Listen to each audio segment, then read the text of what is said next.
Interrogés par nos confrères de la version belge de Paris Match, Guillaume Janton et Michel Méry donnent de lourds détails sur l'arme utilisée par Kenji Girac en avril dernier. Les faits remontent à la nuit du 21 au 22 avril 2024.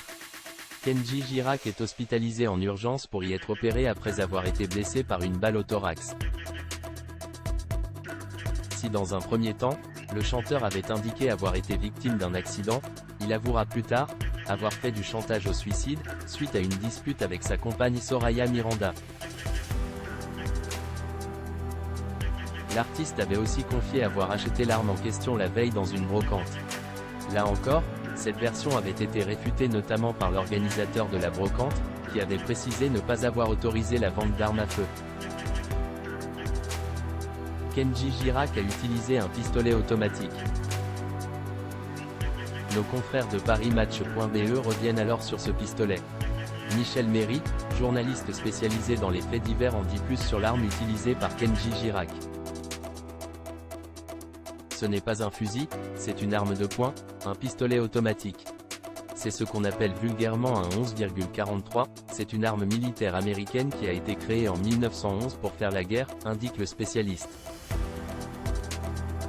C'était une arme qui avait pour but de stopper l'ennemi parce que les munitions étaient énormes et extrêmement chargées en poudre.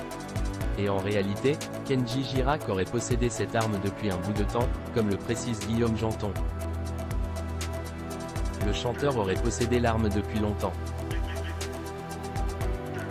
Contrairement à ce qu'a dit l'artiste, il ne l'avait pas acheté la veille sur une brocante.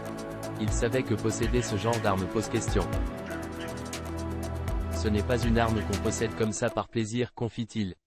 Véritable curieux des armes, Kenji Girac avait quand même ce loisir de pratiquer le tir et il avait fait une émission en immersion avec le GIGN, donc il a une certaine appétence pour les armes. Mais de là à dire que c'était un passionné, on ne sait pas, précise-t-il.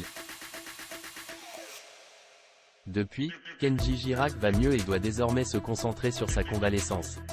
Il est d'ailleurs entouré de sa compagne et de leur fille, qui n'ont jamais quitté le pays pour rejoindre la Suisse. Une mise au point que Soraya Miranda avait tenu à faire lors d'une interview pour Le Parisien.